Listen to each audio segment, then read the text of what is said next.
This is episode 47 with Gary Genetti.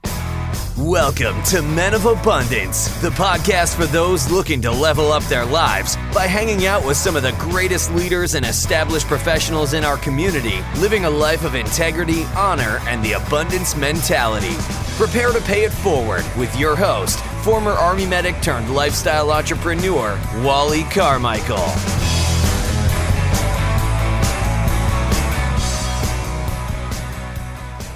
Hey, Men of Abundance, this is kind of a long conversation today, but well worth the listen, in my opinion. I'm pretty sure you're going to think so as well, and you're definitely going to want to share this one. I just want to mention something really quick that I'm working on before I bring our featured guest out. And that is, I've noticed a few people have been asking more and more questions about podcasting and if it would be good for their business or their book or just their message in general. And I've been fielding some of these questions. Well, here's what I've decided to do. I have decided to personally coach and mentor 5 future podcast hosts that may be one of you, or it may be somebody else that you know. So share this episode with others so that they can hear this quick message. Now here's the deal.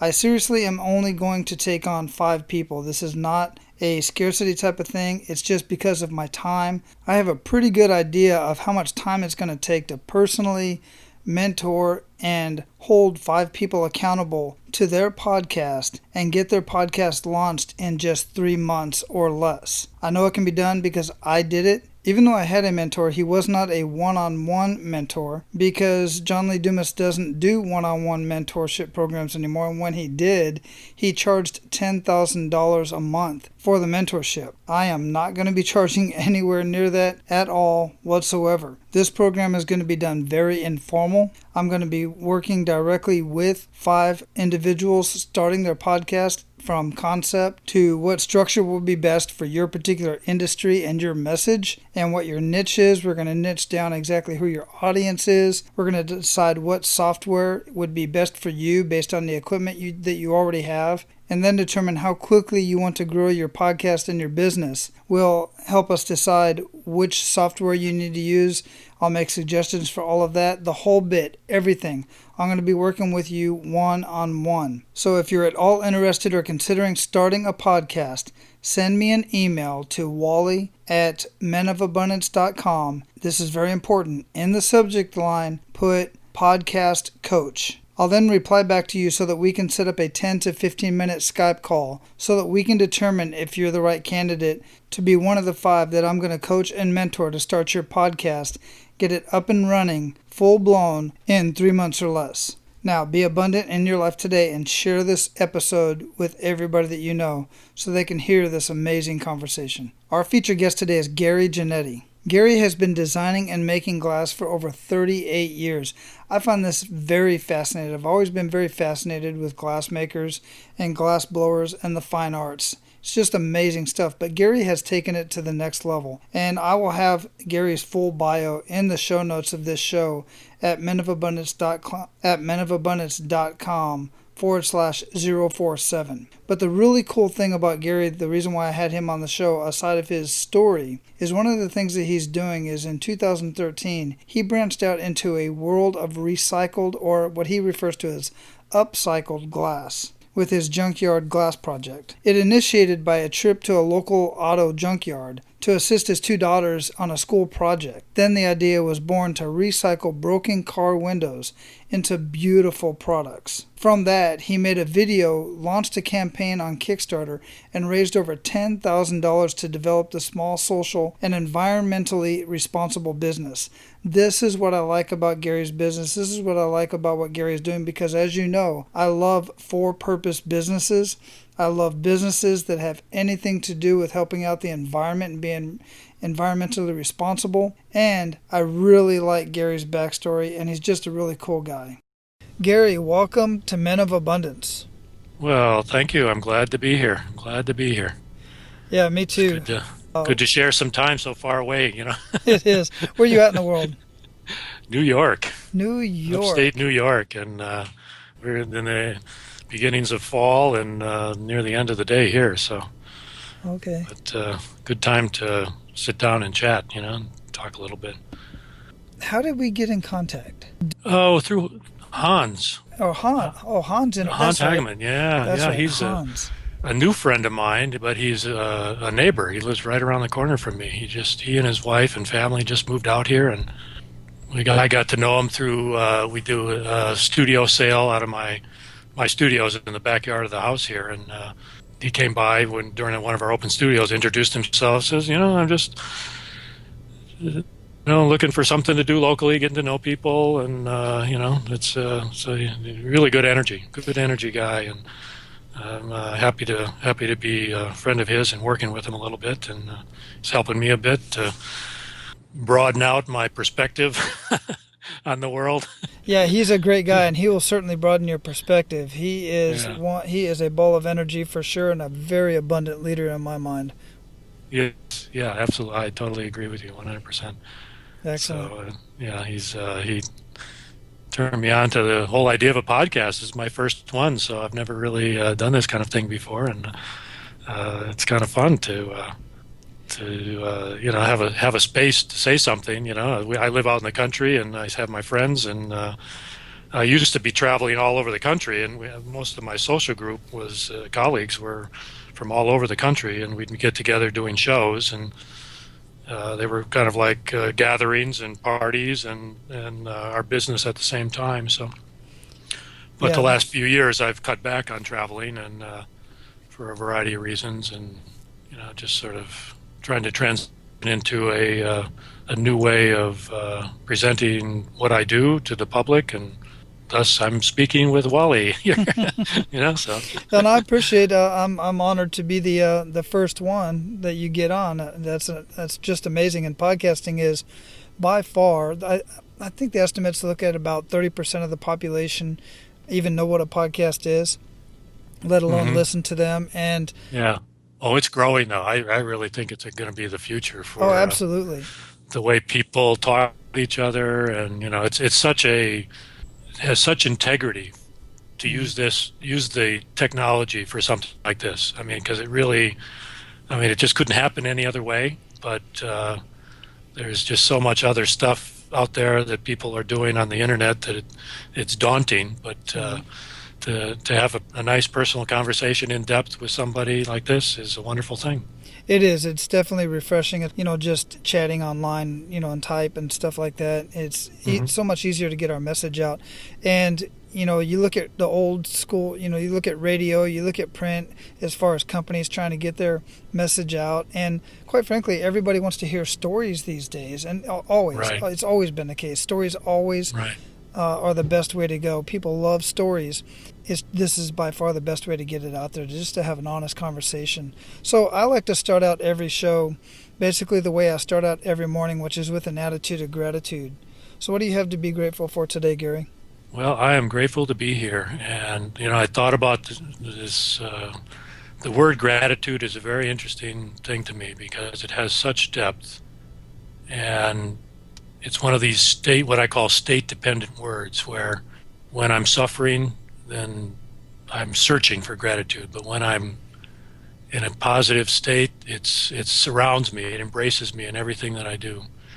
And that's a wonderful thing. And I've really strived for that in my life, to move beyond just the superficial.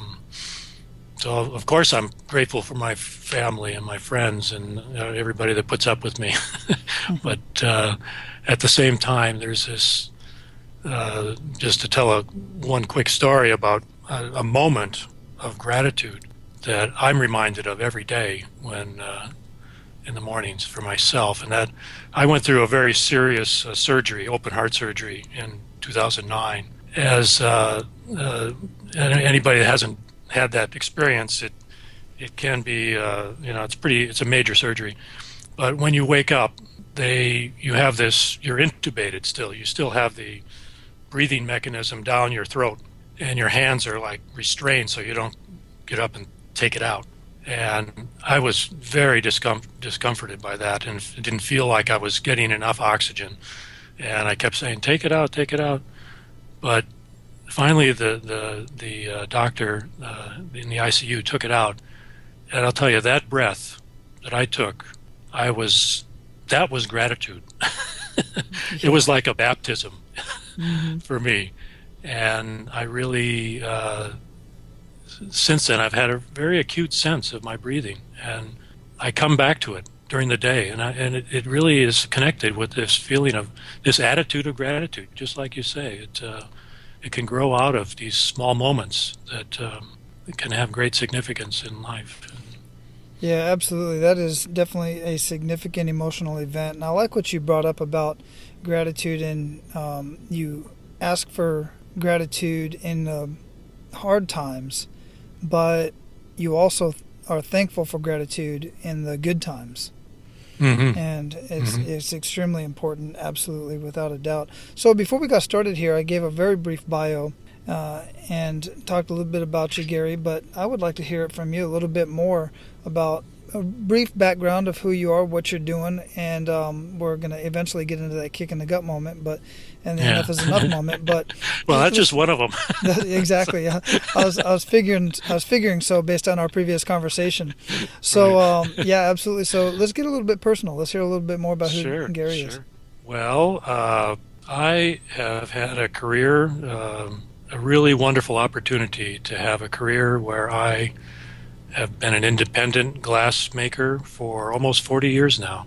And I kind of stumbled into it right after college. I grew up in Wisconsin and came out east right after college to visit some friends out here, and ended up doing construction work with this guy that was just learning how to do glass making and glass blowing.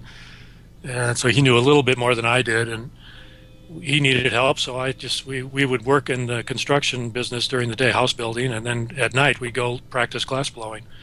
And we worked together, finally did some shows, and this was 1976, so 76, 77.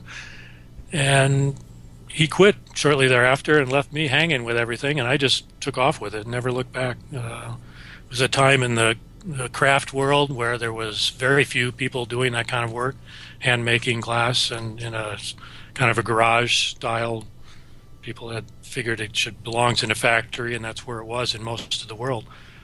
But there was a few kind of crazy artist types, like myself at that time, at my age, where, well, let's do this, let's pick it up, see where I go with it. And I was running out of money, and my father had passed away when I was 20, and he was a veteran of World War II, and he died of a service-connected death at the age of 49. So I had gone through my second half of college with the GI Bill, and then still had some money left. I discovered that the VA had a apprenticeship program for a part of the GI Bill, and I found this, looked him up, and this Vietnam vet came out. Just a very impressive man. In the sense, I was working in this kind of shell of a garage at that time. No windows, no doors, just plywood and a roof. And he was just so non-judgmental about what I was doing. I was very impressed by that. And he said, I just want you to get what you want out of this. And so Patrick was still working with me at the time, and for a year we had an apprenticeship, and I got some money to keep going with it. And I never looked back. Began traveling the country, selling my work and doing wholesale, learning as I went along, because I had never studied glass making at all. And was part of a movement, a real movement in the country for the American craft movement, which was a revival of the hand making of decorative items, some in the gift world, and then bridging over into the art world, which is where I went with it eventually. And then things change. I did that for like almost 30 years, I guess, 25, 30 years, and kind of living the dream in many ways. Got married, and my wife and I adopted 2 girls from China, and traveled to China several times for that. And then, so we had a family here, and then I was able to make a modest living, doing what I love to do. I mean, what gets better than that? Exactly. I completely agree, and that's very I've seen your work, and I've seen the pieces that you've done that are on the site, and I'm gonna, if you don't mind, I have a I'm website. gonna. You can publicize it if you. Oh, absolutely. I will Yeah. certainly have that website in the show notes of this show. And in addition to that, if you don't mind, I would like to highlight some of your pieces on the show as well, on the show Sure. notes, without a doubt. Or if you have any favorites, then send them to me, and I'll make sure they get on there. But the website will certainly be in there. I'm easily amused. There's no doubt about it. But one thing I have always been so intrigued in is glass blowing and the whole art of working with glass. But the thing that really intrigued me about what you were doing is you have, let me make sure I get the term right, upcycled glass. Is that right? Yeah, that's my recent project. Yeah. Is upcycling a waste material, which is broken tempered glass. So instead of recycling glass, which is interpreted as just taking broken beer bottles or wine bottles and then melting them down and making more beer bottles and wine bottles out of them. This is actually an upcycling. So I take broken glass and I make beautiful objects out of it.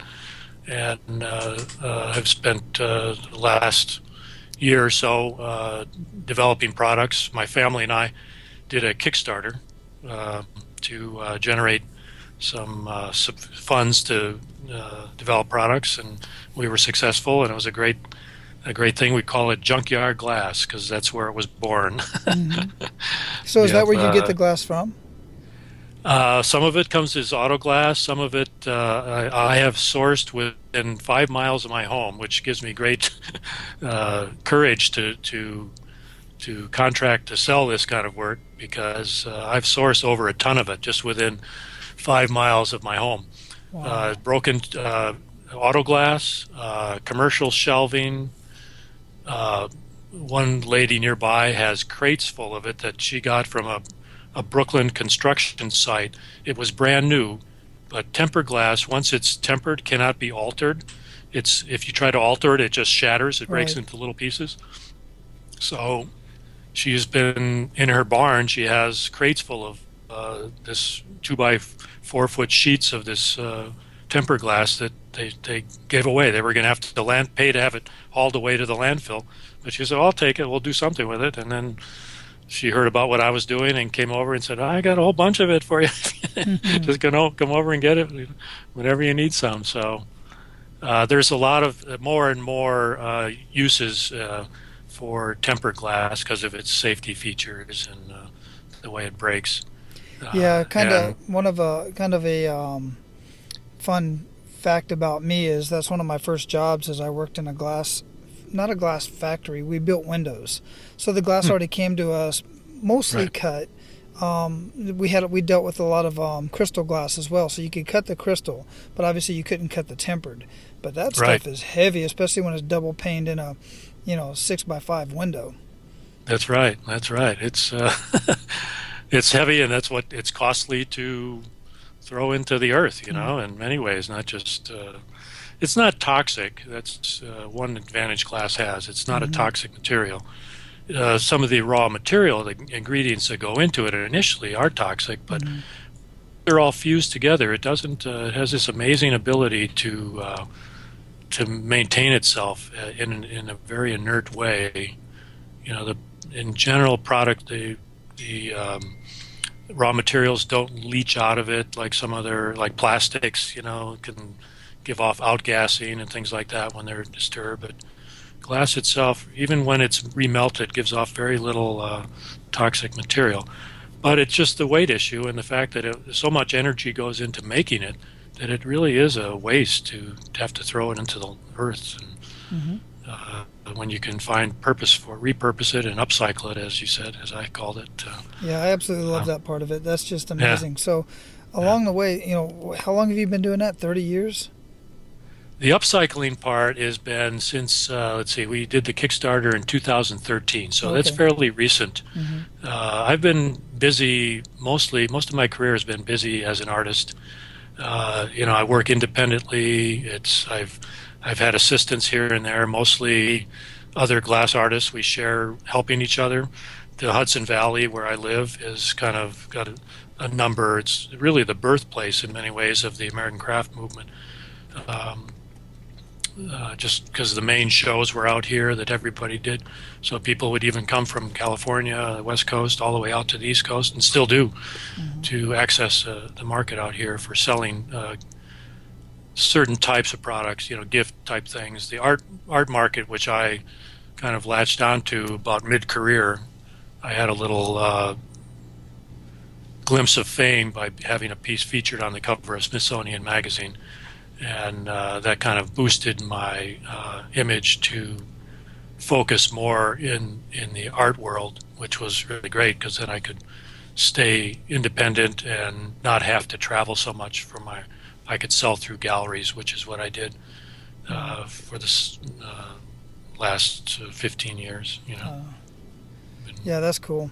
That's really cool. So what I'd like to do is get into, that much time in doing what you were doing, and you basically talked a little bit about it in the very beginning, and that you needed funding, and you got a chance to get the apprenticeship program going. But I'd like to hear that greatest kick in the gut moment that you had at one point, either on a personal level or on a professional level, whichever you feel like sharing.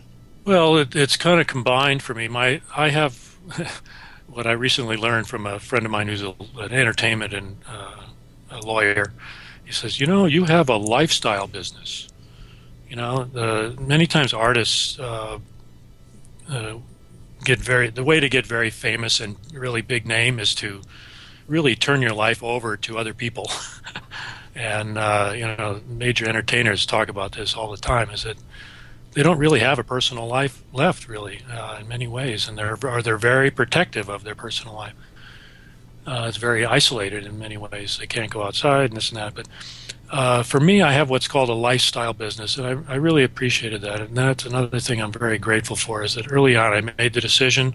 I was very comfortable talking to people about what I did, marketing my own work, and I did that, and a lot of us did make that. And with the preference for a lifestyle, we could live anywhere in the country and go to shows and sell our work, make what we like, basically, and go to shows and sell it, and come back with the money. And that was great. And then I guess really beginning after 9/11, the culture began to shift away from these public gatherings and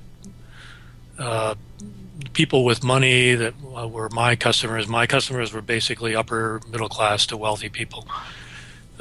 Began less and less to be going out, and this kind of a tone of austerity in the culture that was just starting to heal a little bit. And then 2008 came along, and the economic crunch really affected the arts in general in a lot of ways. As that's one of the kind of things that people, discretionary income becomes a lot less open for spending.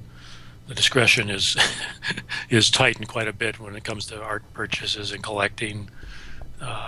So I mean, that was just the beginning, and then in 2009, my wife had a major incident where she ended up going through emergency brain surgery, and her survival was uncertain, and which was definitely a traumatic event, being helicoptered to a trauma center and the whole thing. She was really it was a surprise in the sense it wasn't an accident that happened. I just came up from the studio. I was getting to go to a show, and had the van all packed and everything, and came up to the house, and she was laying on the floor like I thought she had fallen asleep, and turns out she had a seizure. And so I was 10 years on the local volunteer ambulance corps, so I was able to get her safely to the emergency room, and they didn't know quite what to make out of the situation. She had regained consciousness, and they thought maybe she had a seizure based on the CT scan, but when we went to they said it could have been a stroke also, and so they sent her on. We live in a small town. It has a little local hospital, but they didn't.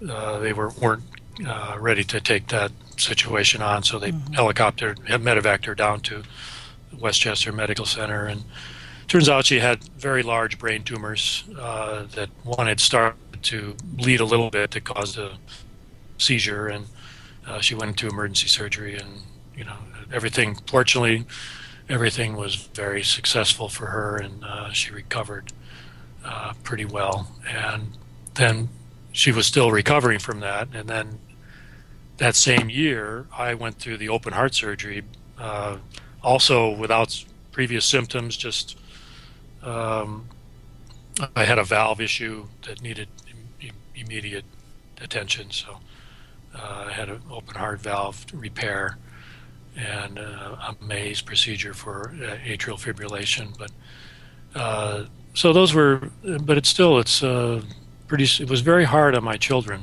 and understandably so, to see both their parents all of a sudden disabled in a way. And my older daughter was 14 at the time, and shortly thereafter she was bullied in school, and at a very vulnerable time in her life, and cyberbullied over the phone, and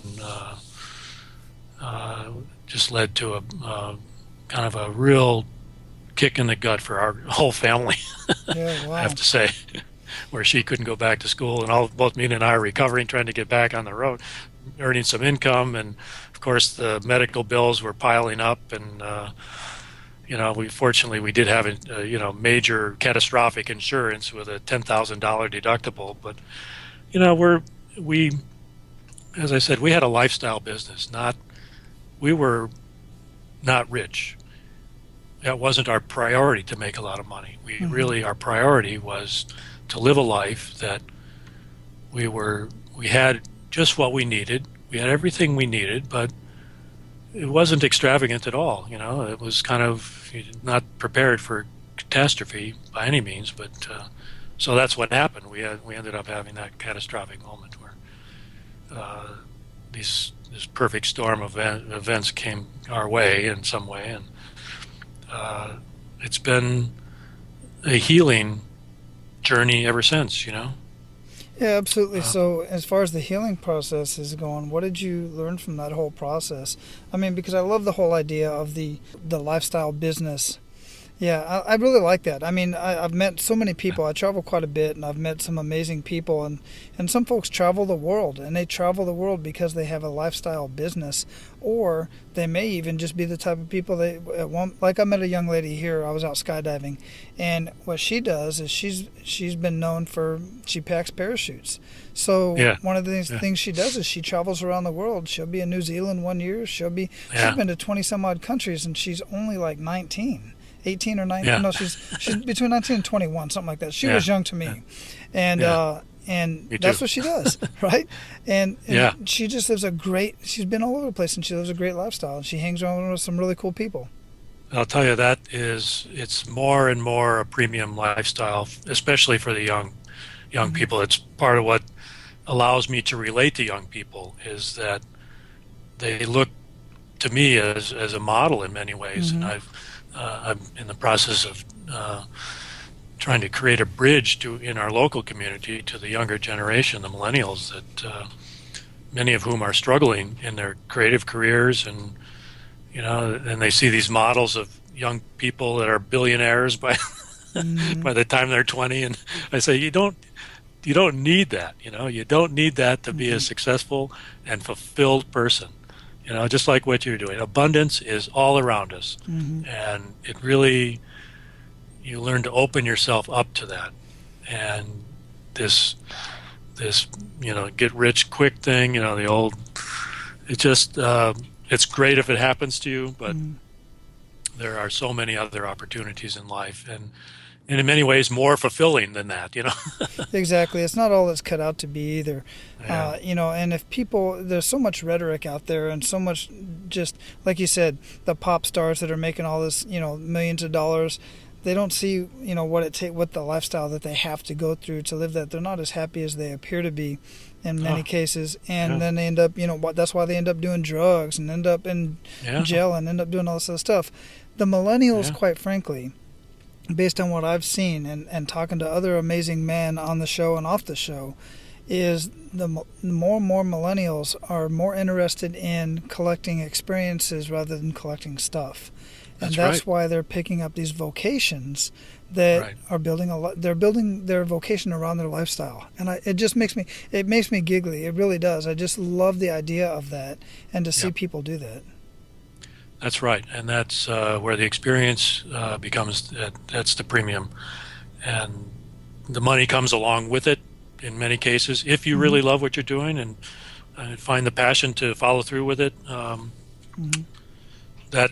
was very fortunate to get into something at a time when it was just beginning for a lot of us, and it didn't take the skill level that you could kind of learn as you went along. But what's happening these days, what I'm seeing, is that the tools for creativity have really come down to earth in many ways to be on your tabletop, right on your desktop, right in front of you. You know, these incredible tools have become available for so many people that it opens up another world of creativity, and that's it's new. It's somewhat new to me, because my approach, along with many of us, was very traditional. In fact, my lifestyle. You look at what I call a lifestyle here. For me, I could have been like Paul Revere, living in early American days. I mean, that's what they did. They had the house in the front and the workshop behind, or the other way around. The workshop was up front and they lived behind, or they lived over that workshop. And where in you go into other countries, and that in China when we visited, they were still doing things that way, but it seems so backward here. But really, there's a lot to be said for scaling your life, keeping a hold of the scale of your life, so that you meet your needs and you see a way forward, but you stay open to the possibilities that life has to bring you, and the priorities have definitely, it seems, shifted after the abuses of our economy. What people went through. I mean, I was just talking with my brother. It happens to be his birthday, and he was a big wig in the music business. Sony Records, VP, and the whole thing. All of a sudden, that music business just changed totally, and he has had tremendous adaptation to go through. And now he's doing home health care. It's a completely different thing. Yeah, absolutely. Well, happy birthday to your brother. Yeah, he'll enjoy it when he hears the podcast that I mentioned to him, because awesome. And it's been a struggle, but he's being successful, and he's been a real support and role model for me in many ways of what, because he was always the business mind. I was fortunate. I never, we didn't have to sell anything. People came to us, and how can you go wrong with meeting the person who made something that you really love, that you really like, and are willing to pay.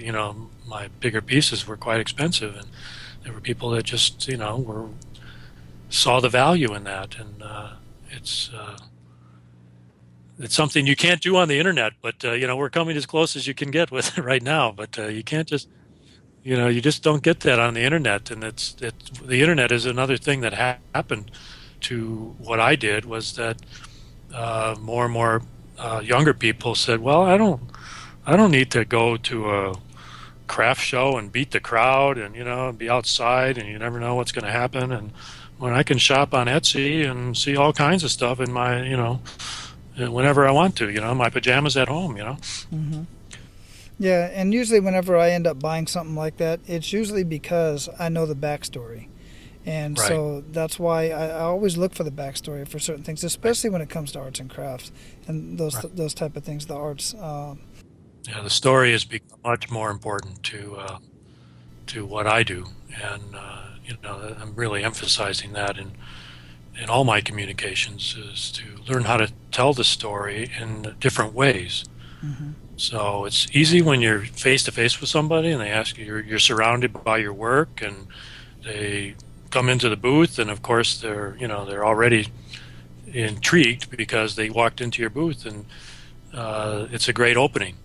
And it really has everything going to tell that story. Then people are curious, particularly about glass, because it has such a mystery to it. As like how it's made, and I didn't know you could do that in your backyard. Yeah. And it's still, unless you've seen it being done on a small scale, close up, it's pretty incredible. There's many videos online about it and on the television now, but just because it's such an attractive and a beautiful process, I tell you, I was hypnotized by it. That's how I got into it. It became my addiction for a while. I couldn't get enough of it, and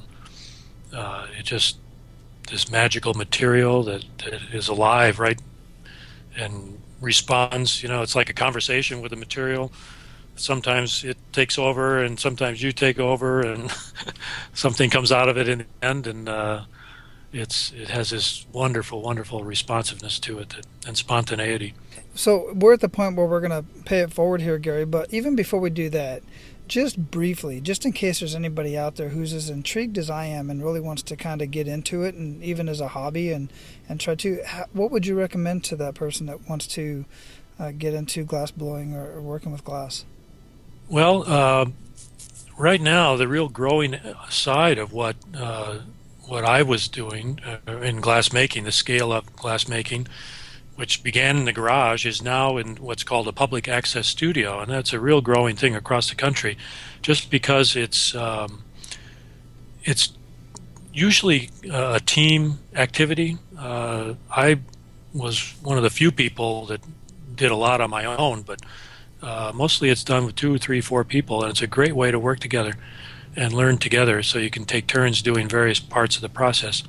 And those public access studios are all over the country. You just look up and you'll find something in most urban areas, the cities for sure. And I think even on Hawaii there's one. I know there's a few good galleries there. And usually where there's glass being sold, these access studios are not too far away. So, and also there's another quite popular form of glass making, which is called flame working, or it's done with a torch, and it's become very, very popular with the the young people, because there's a built-in market making marijuana pipes. And in the places where it's legal, they can earn a living doing it. So It's become very popular doing that.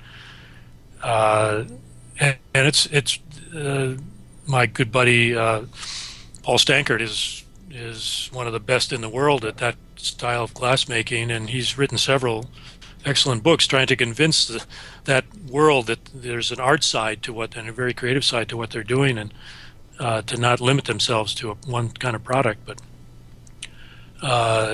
it's certainly a much more accessible way to work with glass and to make jewelry, beads, smaller type items. Paperweights is called flame working, and that you can get a setup to work in a small space for under $1,000. Where glass blowing on a large scale, it's tens of thousands of dollars to set up a studio now. Wow. So learning through schools, there's many university programs now where there weren't when I was coming up. A lot of the art schools have a glass program that if you wanted to pay to take courses. And these, like where I am, Corning, New York has a big program for teaching.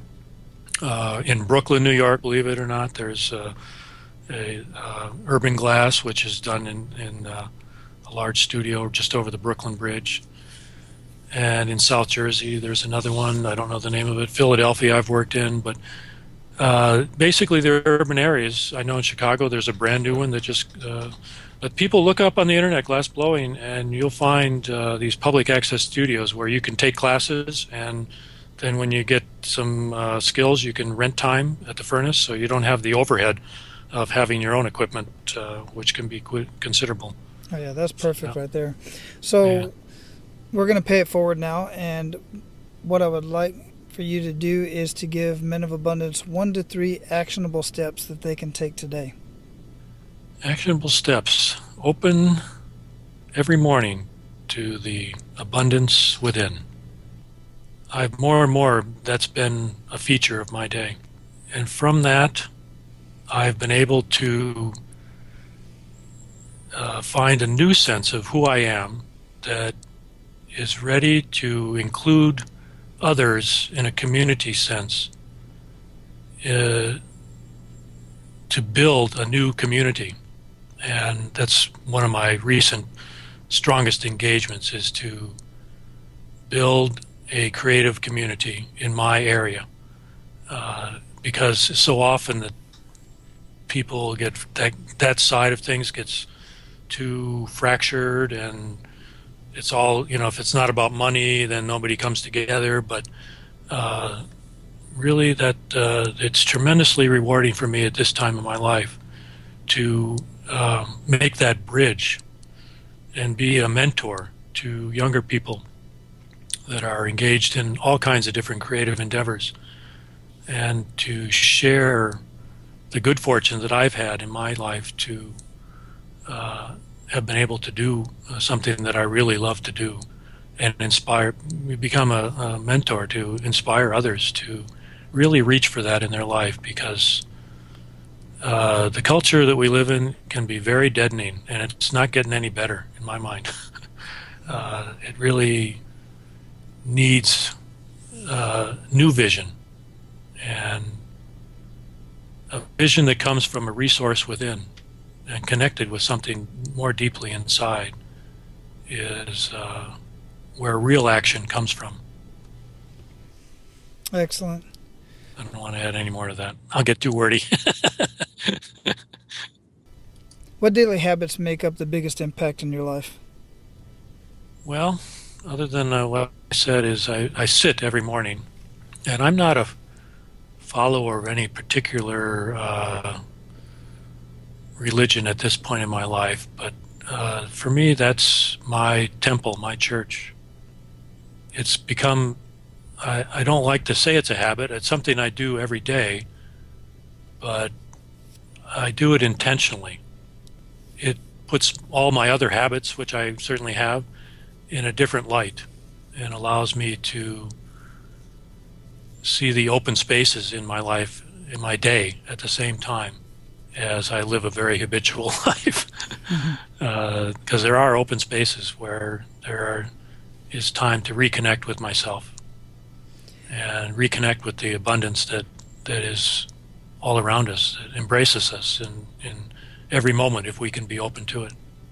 And that's beautiful. I absolutely love that. And one point I want to make from that is that you said you wouldn't consider it a habit. And that's the beautiful thing about habits, is once you've done them for long enough, they just simply become who you are and That's what right. you do. That's great. So that's a great phrase. That. Yeah. That's beautiful. Yeah. So what book would you recommend to our abundant leaders, and why? Well, I just finished a book called Simple Truths by Kent Nurburn, and I'm eagerly awaiting his next book, The Girl Who Sang to the Buffalo. He is a writer from Michigan, and he's deeply into Native American imagery, but I just find him a very inspiring person to read, and I highly recommend all of his books. He has taken, he's kind of channeled in many ways, and I have several friends who are into the Native American life, or the religious part of it at least, and they say, "Oh, he's another white guy, trying to be an Indian, or indigenous," and it's not that. He really has I believe, a spiritual connection to what the original Americans, the indigenous population, how they saw the planet, their relationships with other people, with their family, and with their community, and how that can be a glue to hold us to who we are, and to know who we are, and to know that we're loved by this greater power in our life, this greater intelligence, finer intelligence. He's got that, and it comes through in his writing. And the book's Simple Truth is just a little, like, I had it in the bathroom kind of book, and because it's little phrases, each page has a different thing. But he writes these novels, and I'm eagerly awaiting. Kent Nurburn. Okay, beautiful. I will have that listed in the show notes of this show as well, along with timestamps, which are really cool. In the show notes, you'll see little timestamps, and you click on the timestamp, and it'll take you directly to that point of interest within the podcast, which is really neat to have that. Have that technology there. It's really neat. So my final question to you, Gary, is one of my favorite questions to ask everybody, which is, what does living a life of abundance mean to you? Living now, in the now, whenever possible. What I have found is that with emphasis on being in the present, that there is an organic response, and that organic response is abundance. That we are filled. If we truly open ourselves, we are filled with what God meant for us. It takes a while. It's taken me my lifetime to really find what real openness is, but I have seen that as a new authority in my life. That it is, and I recognize it as an organic birthright for every human being. And if we can touch that on a regular basis, the world would be a hell of a lot better place. Absolutely, 100% agree. Absolutely. So we're going to close this up. Gary, it's been a beautiful conversation. I appreciate the stories, and I appreciate you sharing that information with Men of Abundance. How else can we reach you? And let's make sure we have that website so we can go check out your work. Yeah, Genetti Glass is my website. I do have my Upcycled. I just launched one of my Upcycled glass products on Amazon, so you can search junkyard glass and you'll come up with Amazon, who is attempting to rule the retail world, but they do have a new area that's called Amazon Launchpad, and it's all curated products that have been crowdfunded. So that's one of the things that came out of my crowdfunding campaign success, was that Amazon reached out to me and offered me all this content. There's a little video on there. A lot of the backstory that we've talked about the product, and I'll be adding more content as time goes along. But that's a good way to approach and to see what the Upcycled Glass project is about, and maybe even purchase something if you feel so inclined. Absolutely, yeah, most definitely. And I actually just heard about that new Amazon new Amazon product that they just pushed out. I just heard about that this morning. Yeah. No, there's some wonderful things on it. It's a great, and they're really eager to connect with that population that for these new products, new kinds of things with new ideas. And a lot of it's gadgets, but so I'm kind of a standout in that sense.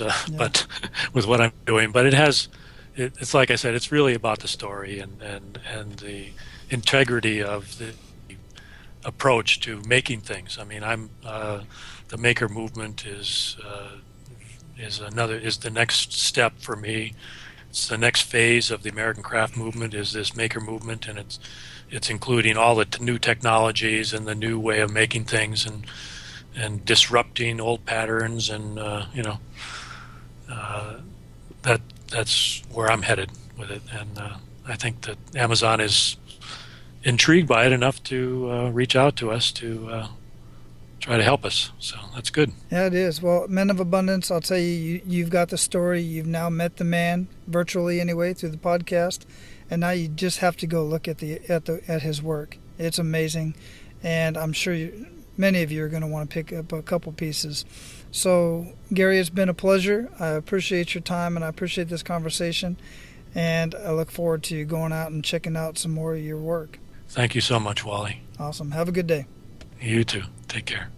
All right, Men of Abundance, I'm glad you stuck around to the end. I know that was a long one, but it was a really, really cool story, and I just had to share that with you. Now, go out and live your life of abundance, and make sure to pay it forward. That's all for today, Abundance Leaders. For more about our guests and the powerful information we shared with you today, be sure to sign up for our mailing list at menofabundance.com. We appreciate your time and look forward to hanging out with you on our next episode. So until then, be sure to pay it forward and live your life of abundance.